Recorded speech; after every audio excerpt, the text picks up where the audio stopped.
کبوتر ایک صاف ستھرا اور محبت کرنے والا پرندہ ہے۔ اس کا یہ خاصہ ہے کہ اڑ کر چاہے 1000 میل بھی دور چلا جائے پھر بھی اپنے گھر نہیں بھولتا اور واپس آ کر اپنی جگہ پر پہنچ جاتا ہے۔ پہلے زمانوں میں کبوتر کو پیغام رسانی کے لیے استعمال کیا جاتا تھا۔ چنانچہ لکھا ہے کہ کبوتر کو پیغام رسانی کے لیے ایک ملک سے دوسرے ملک بھیجا جاتا تھا، مگر مجال ہے کہ کبوتر راستہ بھٹکے۔ اس لیے اگر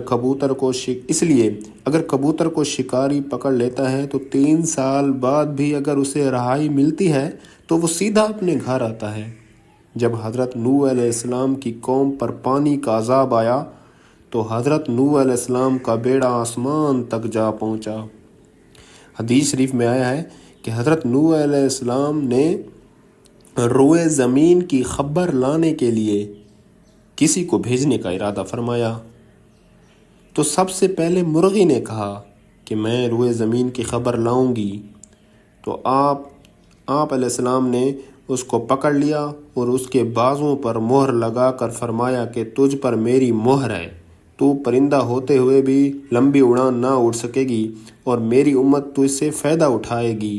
پھر آپ نے کوے کو بھیجا تو وہ ایک مردار دیکھ کر اس پر گر پڑا اور وہ واپس نہیں آیا، تو آپ علیہ السلام نے اس پر لعنت فرما دی اور اس کے لیے بد دعا فرمائی کہ وہ ہمیشہ خوف میں مبتلا رہے۔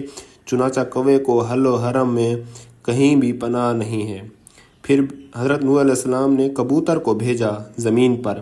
کبوتر زمین پر نہیں اترا بلکہ ملک سبا سے زیتون کی ایک پتی چونچ میں لے کر آ گیا، تو حضرت نوح علیہ السلام نے فرمایا کہ تم زمین پر نہیں اترے، اس لیے پھر جاؤ، روئے زمین کی خبر لاؤ۔ تو کبوتر دوبارہ روانہ ہوا اور مکہ مکرمہ میں حرم کعبہ کی زمین پر اترا اور دیکھ لیا کہ پانی زمین حرم سے ختم ہو چکا ہے اور سرخ رنگ کی مٹی ظاہر ہو گئی ہے۔ کبوتر کے دونوں پاؤں سرخ مٹی سے رنگین ہو گئے اور اسی حالت میں حضرت نوح علیہ السلام کے پاس واپس آ گیا اور عرض کیا کہ اے خدا کے پیغمبر، آپ میرے گلے میں خوبصورت طوق عطا فرمائی اور میرے پاؤں میں سرخ خصاب مرحمت فرمائیے اور مجھے زمین پر حرم میں سکونت کا شرف عطا فرمائیے۔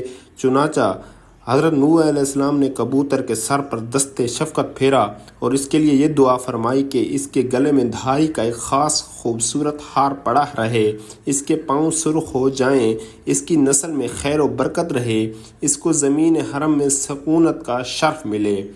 اس لیے آج کبوتر سے ہر کوئی پیار کرتا ہے، اس لیے کبوتر کو پالنا حرام نہیں ہے۔